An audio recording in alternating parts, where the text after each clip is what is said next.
What is up, my friends? You are very welcome along to tonight's Anfield Agenda News Roundup, where I'm going to take you through the very latest stories around Liverpool Football Club. Some of them about contract extension, some of it about potential players coming in, some of it just questions more than answers. So as always, once you guys have watched the video, I'd love to know your thoughts on everything I speak about. Do let me know in the comment section. Drop a like if you enjoy it, and of course don't forget to hit that subscribe button. This video is of course also being brought to you with thanks to our incredible sponsors Manscaped. Treat yourself to 20% off and free shipping store-wide with anything at manscaped.com by using our discount code Anfield20 at checkout. That's Anfield20 to get yourself 20% off and free shipping, or just scan the QR code in the bottom right hand corner. Right, so let's get into the news, and I'm going to start off with Darwin Nunez. And according to The Athletic and Mr. James Pearce, Darwin Nunez is determined to stay at Liverpool and fight for more game time. Now, I don't know if this is ongoing past January towards the summer.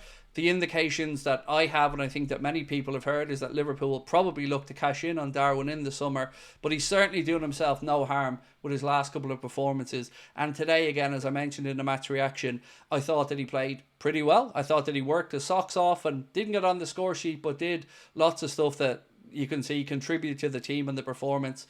And again, a very unselfish performance from Darwin. I want to move on now to James Pearce, again talking about Liverpool's position in this market with regards to whether we're going to make a signing or not. I kind of disagree a little bit here with James, but this is what he's had to say. Liverpool's position throughout the January window has been that they are happy with the current options in the squad, but are ready and waiting to react if there's a deal to be done that makes sense for the long term.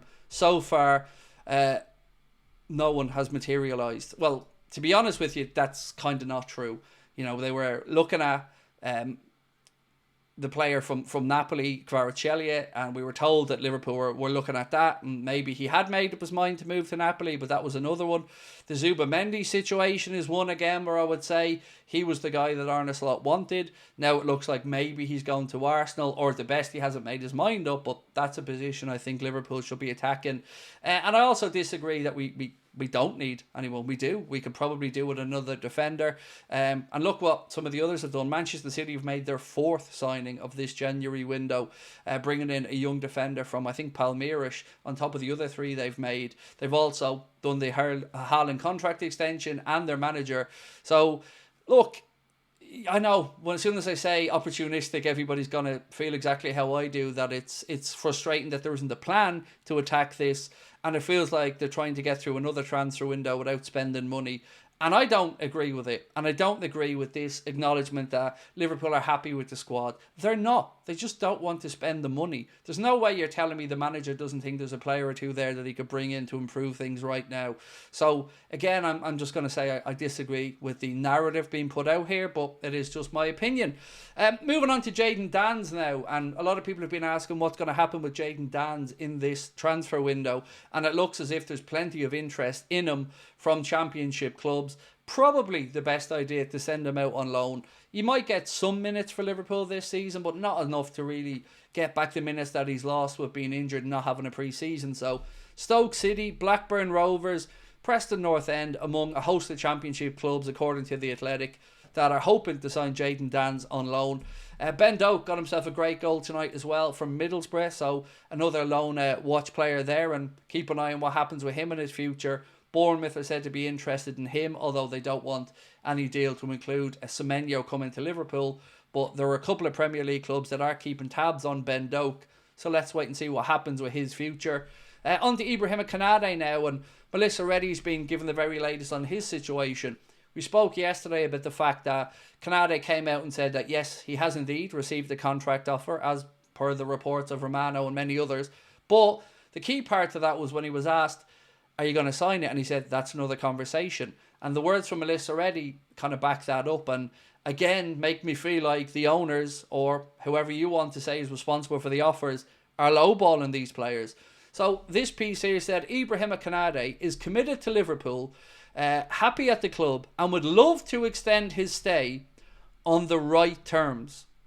And that is the key phrase here.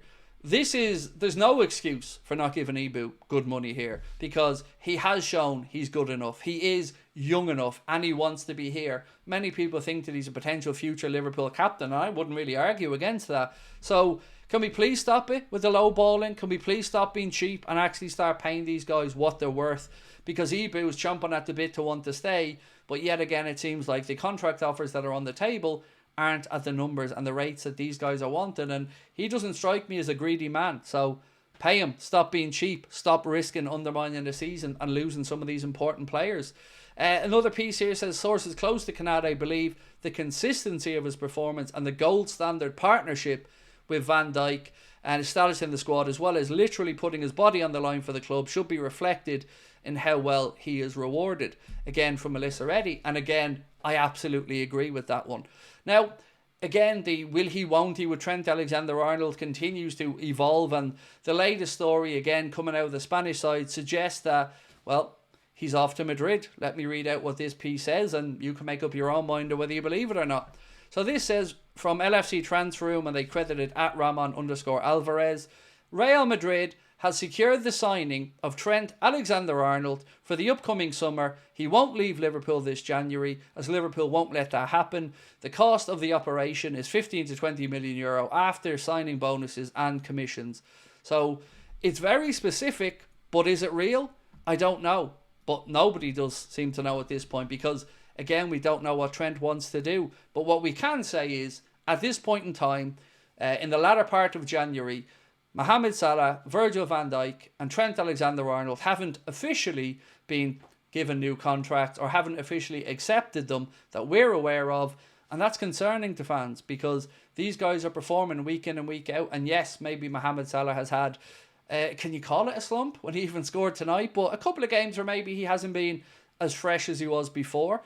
Again, that probably leans into why Arne Slot should rest him a bit more. Virgil still looking at the top of his game, and I can imagine it's frustrating for them.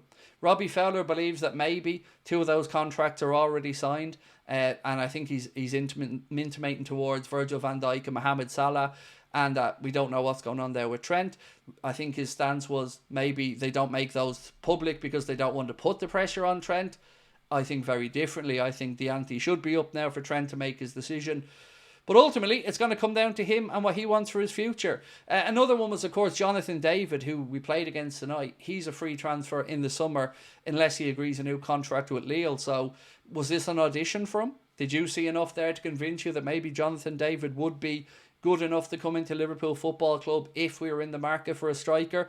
Well, we know that John W. Henry and FSG would love a free transfer, even if they do have to give a few million quid as a signing bonus. Lille are going to obviously fight to keep him, and I don't think Jonathan David is going to be short of options. I don't know if he's good enough or not, in all honesty. I've only seen him in little bits and pieces. But tonight there, he looked lively, put himself around, got himself a goal. And as a free transfer, I'm sure, as I mentioned a moment ago, there's going to be lots of clubs sniffing around.